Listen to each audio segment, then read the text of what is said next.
D'habitude, pour les intros, j'ai tendance à placer un but important du joueur concerné, mais le problème c'est que Deschamps marquait des buts, c'était pas son activité principale.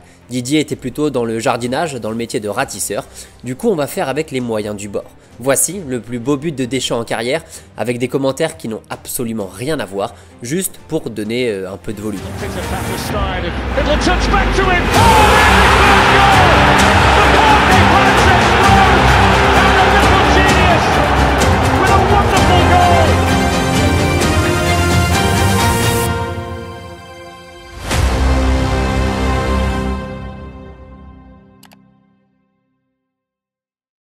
Bon, je vais commencer ce compte de foot en disant qu'il sera un peu plus court que les autres, tout simplement parce qu'il n'y a pas beaucoup d'images de Deschamps accessibles pour faire la vidéo. Malgré son immense carrière et tout ce qu'il représente pour le football français, il n'y a pas grand chose à se mettre sous la dent, donc on va essayer de faire avec. Tournante entrée de Didier Deschamps, 17 ans, 8e apparition chez les professionnels. Nous sommes en 1986, le FC Nantes est un gros poisson du championnat français, et l'entraîneur Jean-Claude Suaudeau décide de lancer le jeune Didier Deschamps. Âgé seulement de 16 ans lors de sa première apparition, le jeune français formé au club ne semble pas vraiment impressionné par les figures à côté de lui, même s'il avoue que les premiers mois au club ont été un peu compliqués. Didier est un grand espoir du football français et ce n'est pas toujours facile de vivre avec cette casquette auprès de ses coéquipiers. Il a dû se battre pour en arriver là et ne compte plus se faire marcher dessus. Il dispute une trentaine de matchs jusque la fin de la saison 87, puis s'installe vraiment dans la rotation à partir de 88 au poste de milieu défensif. Mais surtout, au-delà de ses qualités de footballeur, Didier a déjà l'âme d'un patron et a seulement 20 ans. Il est promu capitaine du FC Nantes. Le caractère était déjà bien présent. Je n'ai pas retrouvé un joueur comme lui, aimant autant ce goût de l'effort. Il a une force en lui incroyable.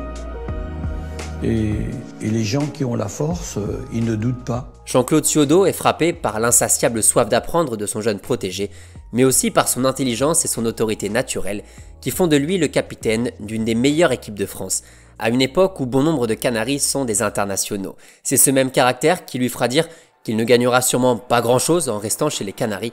Du coup, en 89, il décide de rejoindre l'OM de Bernard Tapie. J'ai fait un choix et puis bon, c'est mûrement réfléchi et je crois que c'est très bien pour moi et j'espère que le club y trouvera son compte par la même occasion. Si le transfert de Deschamps paraît être une très bonne opération pour le club, le milieu récupérateur étant déjà en équipe de France, il passe un peu inaperçu à l'époque par rapport aux arrivées de Jean Tigana, de Chris Waddle et de Enzo Francescoli.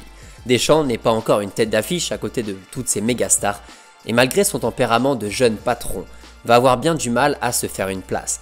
Entre une première année compliquée où il joue peu, un prêt sans saveur du côté des Girondins et une rumeur de transfert qu'il envoie au PSG, Didier connaît 2 saisons très compliquées pour son arrivée à l'OM. En fait, le vrai problème, c'est que Bernard Tapie n'est pas spécialement fan de Deschamps.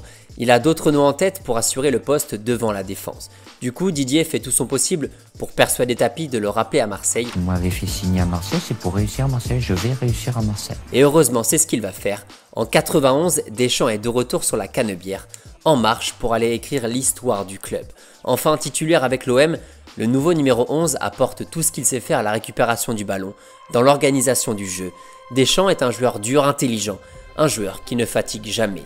Vainqueur du championnat de France avec l'OM, il récupère le brassard de capitaine après le départ de JPP et à seulement 23 ans, il devient donc l'homme providentiel de la meilleure équipe de l'Hexagone. Donc je crois devant ce public formidable, une ambiance exceptionnelle, je crois que c'était une immense joie pour moi de marquer ce but ce soir. Et ça tombe bien, car Deschamps par définition est un guerrier qui dans sa vie n'a voulu qu'une seule chose, gagner tout le temps, gagner partout.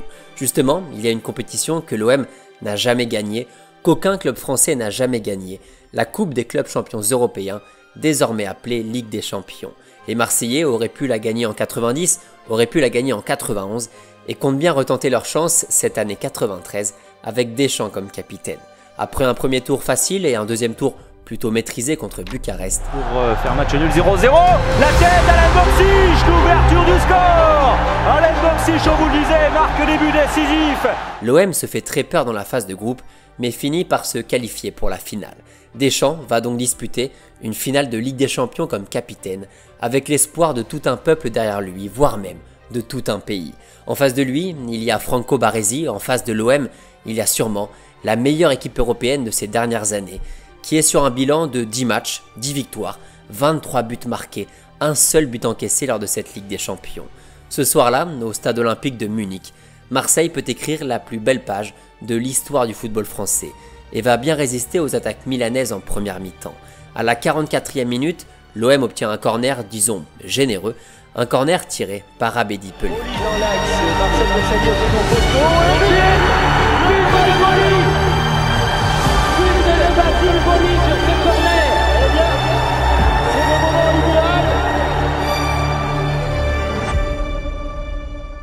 Marseille vient d'ouvrir le score, Marseille va tenir et l'OM de son capitaine Didier Deschamps vient de remporter la première Ligue des Champions d'un club français. Même si Didier n'a pas fait le meilleur match de sa vie, il avouera d'ailleurs y avoir tellement pensé les jours précédents qu'il était rongé par le stress. Il peut soulever la coupe aux grandes oreilles et profiter de ce premier trophée majeur. C'était un combat très dur, mais les Milanais ont raté quelques occasions au début et puis nous on en a une, on l'a mis au fond et après on a tenu et puis on a réussi à tenir, c'est ça qui compte. Merci Didier et merci Marseille. J'ai fait un petit bond dans le temps car l'OM a connu quelques péripéties après la victoire en Ligue des Champions. Didier, malgré le scandale et les départs de pas mal de joueurs, est bien resté à Marseille, mais en 1994, il décide de quitter le championnat français pour l'Italie et plus précisément la Juventus Turin.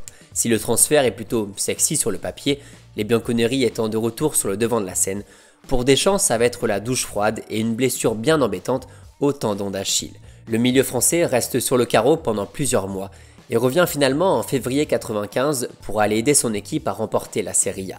Alors oui, il y a plein d'autres facteurs qui rentrent en jeu, comme par exemple l'éclosion d'Alessandro Del Piero, mais encore une fois, Deschamps partout où il pose ses valises, il se passe quelque chose. Le club n'avait pas gagné la Serie A depuis 86, première année avec Deschamps, il la gagne.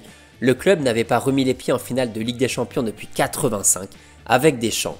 Ils vont le faire 3 ans d'affilée, avec une victoire en 96. Marcello Lippi was turning Juventus back into winners. Another coach with a similar brief was Aimé Jacquet, the French national boss, who identified Deschamps as the man to lead les Bleus out of the recent darkness. Si bien sûr les stars s'appellent plutôt Zidane ou Del Piero, le duo Conte-Deschamps au milieu a été primordial dans la réussite du club bianconeri. Du coup, à peu près 10 ans après le début de sa carrière, Deschamps compte déjà 2 Ligues des Champions remportées, 2 finales de Ligue des Champions, une finale de Coupe UEFA, 3 Serie A remportées et 2 championnats de France. Côté club, ça fait déjà beaucoup. Deschamps confirme sa réputation de leader qui transmet la culture de la gagne partout où il passe. Il n'a jamais cherché à être lisse, il a toujours cherché à gagner, Didier.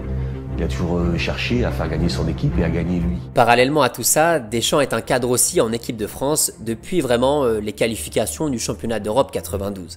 Même si l'aventure à cet Euro n'est pas une réussite, que les barrages du Mondial 94 ne sont pas flamboyants et que l'Euro 96 finit sur une loterie, Deschamps est devenu capitaine des Bleus et va bien porter le brassard lors de la Coupe du Monde à la maison.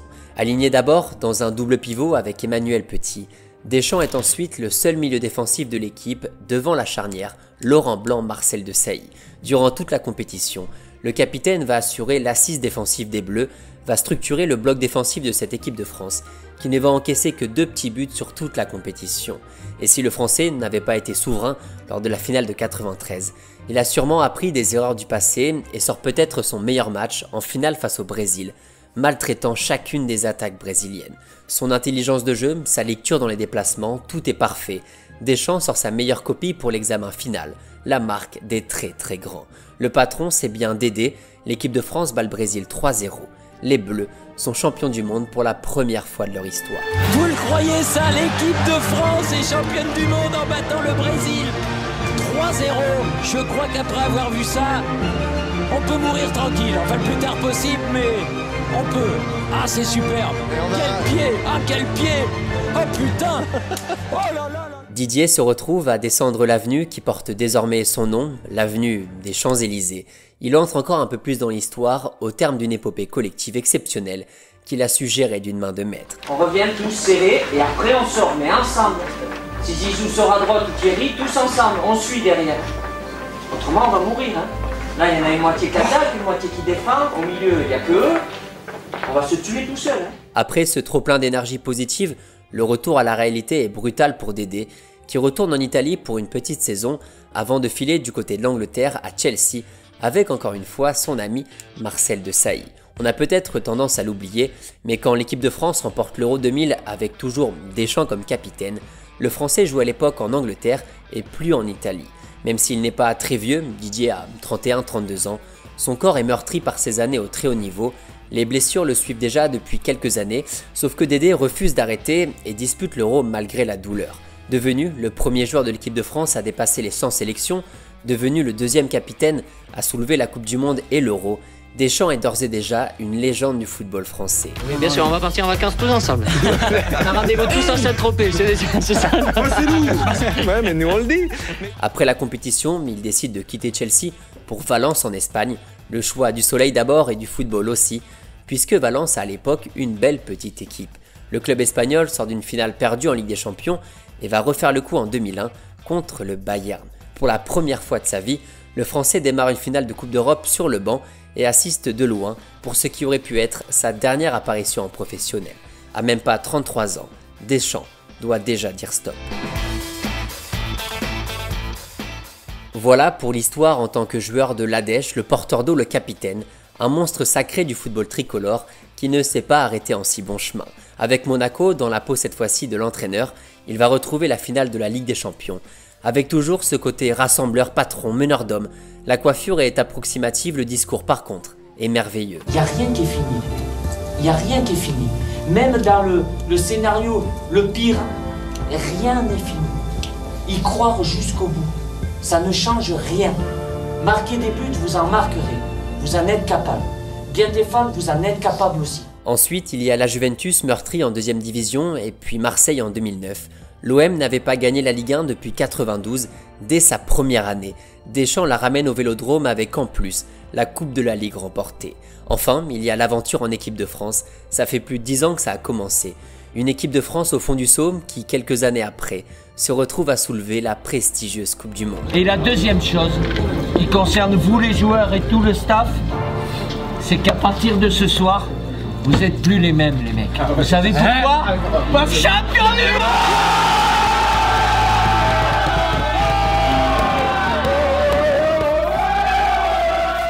Du coup, si on résume un peu le football français de ces 30 dernières années, la Ligue des Champions 93, la Coupe du Monde 98, l'Euro 2000, la finale de Ligue des Champions 2004, la finale de l'Euro 2016 et la victoire en 2018, il y a toujours le même point commun, et il s'appelle Didier Deschamps.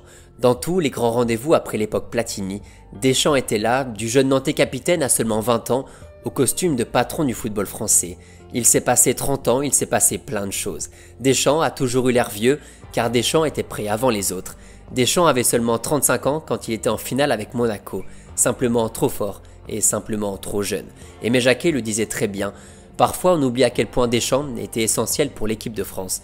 D'ailleurs, c'est quand il n'était pas là qu'on mesurait son importance. Une phrase qui en dit long sur l'impact laissé par Deschamps auprès de ses entraîneurs, car Marcelo Lippi de la Juventus disait absolument pareil. Sa carrière de joueur a été pleine de réussites, Nantes, Marseille, Chelsea, la Juventus, que des grands clubs qui ont su profiter de ce milieu récupérateur infatigable, qui ne cherchait qu'une seule chose, gagner à tout prix. Si le personnage a toujours gardé sa petite part de mystère, Dugarry disait par exemple que personne ne le connaissait vraiment. Deschamps laissait son empreinte partout et n'hésitait jamais à prendre ses responsabilités.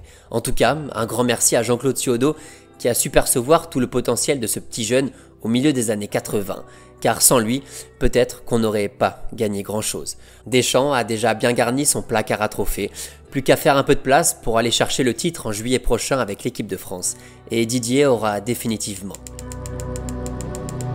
fini le jeu.